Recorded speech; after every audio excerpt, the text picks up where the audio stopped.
Micah Parsons is a Packer. What? No, not yet. Are you, having been born and bred as an NFL player in the Ted Thompson era, and having been on the team when, poof, Julius Peppers was suddenly on the team, are you getting your hopes up, or are you stay calm, keep calm, and carry on, not expecting anything to come of this?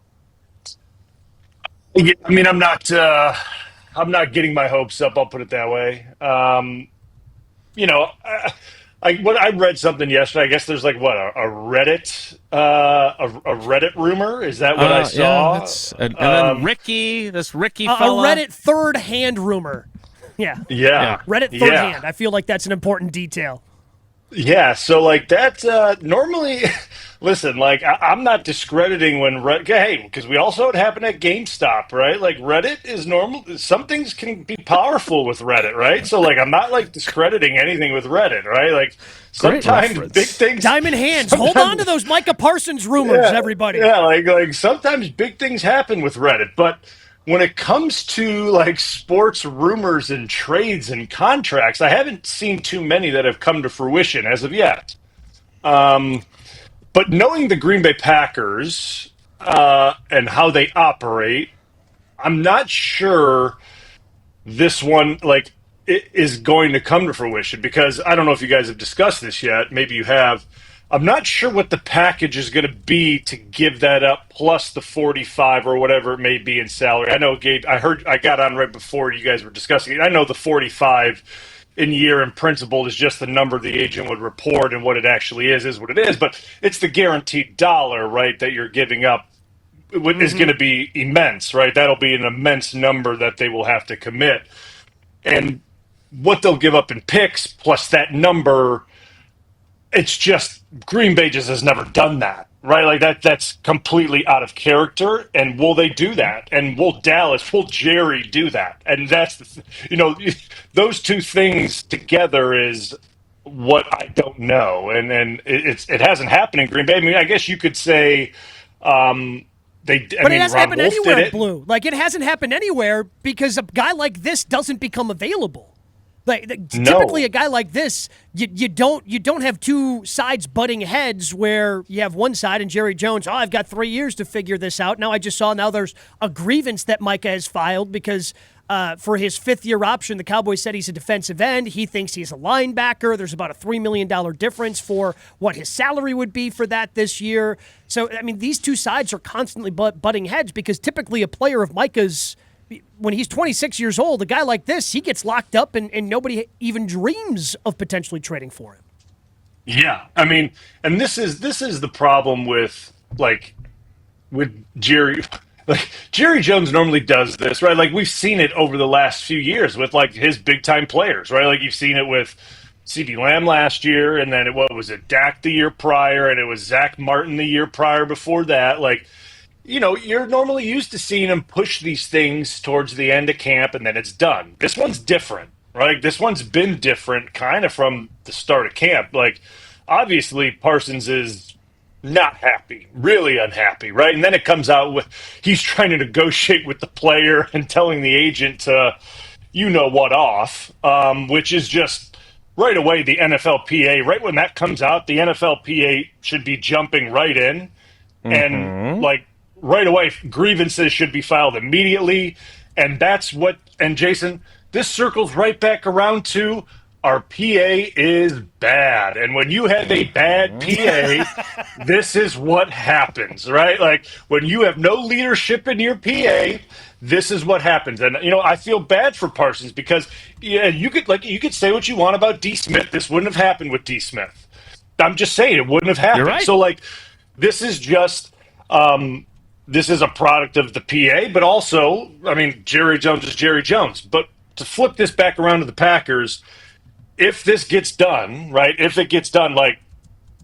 enormous. I wouldn't believe it until, I see him there next to Goody and LaFleur at 1265, actually, yep. Holding up his little jersey, and, I wouldn't believe it. But it would change the outlook of this team tremendously. And it's hard for me to say that about one player on a team, right? I mean, there's 11 guys on the field at a time.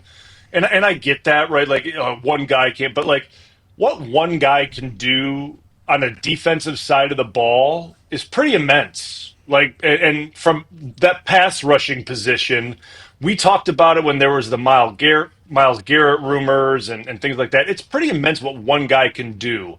And this guy's special, and he's young, and he can do multiple things. He can play the linebacker position, so to speak, right? Stand up, and he obviously can put his hand in the dirt. Like he can do a bunch of different things, and Halfley's super creative. So this would be an unbelievable get if it does come to fruition.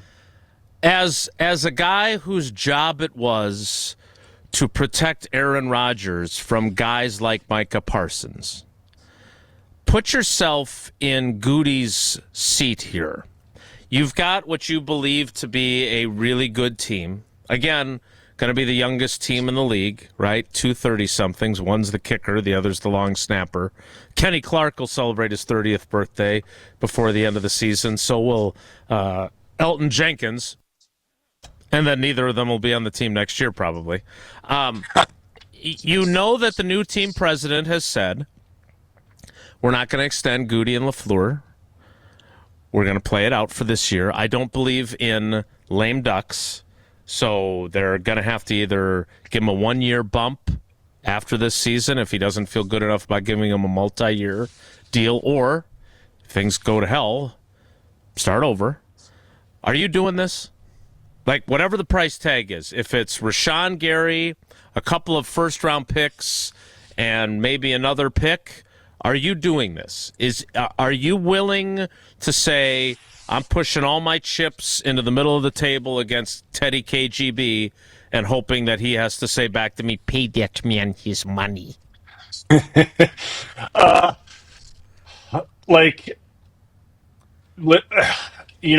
The thing about risking everything, right? So like risking everything, and when I say risking everything, like you're talking about draft capital and then players too, right? So like now you're saying now we're talking like players as well and capital. That makes it a little bit of a different dynamic, but I'm sure Dallas would ask for something like that in return. I would guess. I mean, I would think so. I, if I'm Goody, I probably would think about that very hard and consider it at a very high level. You just Simply, can't do it. You sound like me.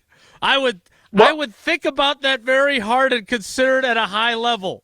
Yes or no, like, Bulaga? well, like err on the side of yes.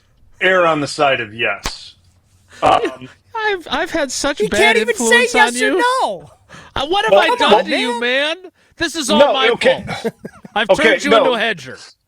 Okay, so like this is the thing. Like this is the only reason why I say this, right? Because like here's the thing, right? So if you say it is Rashawn Gary, right? Like so say it's multiple picks and Rashawn Gary for and what is it like 2 1s, Sure. 2 or 2 1, Two ones and something else in Rashawn. Yeah. Okay, so you do that and you send them there and you get Parsons, right? And say something happens to Micah, right? Say he is ain't. Then I guess you're right back in the same position you would be if something happens to Rashawn, Yeah. right? Like, so like I just play this out in my mind. Like I don't know. Like, is all that giving up all that potentially worth it? And obviously, then you have Parsons then for the future, right? Like, I mean, that's obviously really worth it because are you going to find a Micah Parsons in the first round the next year or the next year? Probably not. Like that's very rare to find that No. player. And that's always what, at least when I look at giving up first round picks, I always go, are you going to find a player like that in the first round? Right? Like when you give up ones and like say you trade for Myles Garrett or you trade for say Micah Parsons, it's like, are you going to find that guy in the first round? At Probably, the bottom. like- At the bottom of the Yeah. first round, right? Because you expect to win.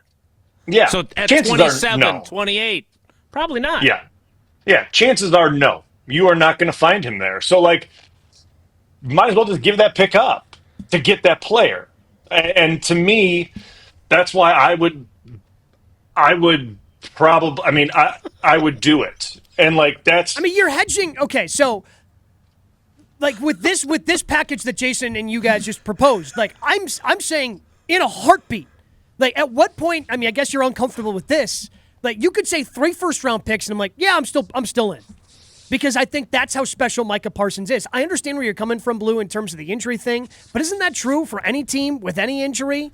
I mean, the depth of that kind of talent across the league isn't exactly there. So if you have one of those guys in your locker room, yeah, injuries are part of the game. They happen. They're unfortunate when they do, but I guess I don't think about, well, what if this guy gets hurt? What if Jordan Love gets hurt? They're not going to win I mean, Malik Willis was great. They're not winning a Super Bowl with Malik Willis. no. Okay. So like, I get that. Right. So, while I'm on board with that, you give up 3 ones. There, unfortunately, there are going to be down the line other positions of need on this team that need addressed, right? Like, and that's the thing. Like, and I'm not saying all first round picks hit, right? Like, and I'm certainly not saying that. And Goody's been pretty good with like second, third, and fourth round picks. Actually, like that's kind of been his sweet spot. To be honest with you, is he's been maybe really not good third round picks, other than Tucker Kraft. But yes, second and your fourth. point as well. Your point is well yeah, taken. but like that's kind of where he's been really good at. But that's the thing. Like it's seeing down the line that we're going to see that. Obviously, the receiver room got addressed, and obviously guys are coming up on deals there. The line is losing guys this year, and we're going to see how that works itself out. Coming up here soon. The DB room. We're going to see how that shakes itself out this year. And what are you going to have to do to that room depending on how it plays? How that looks. There's just certain things that when you give up that many picks, how do you restock the room? Because like, as we all know, like we can't continue all the time going to free agency and just splashing cash, because like that's obviously not Green Bay's like motto. We all know that. Like that's not how they do things. I don't think that's how we as a team and as a fan base, right? Like sure, we want to be able to go get guys. Like we want to be able to bring in good players. That's a good thing.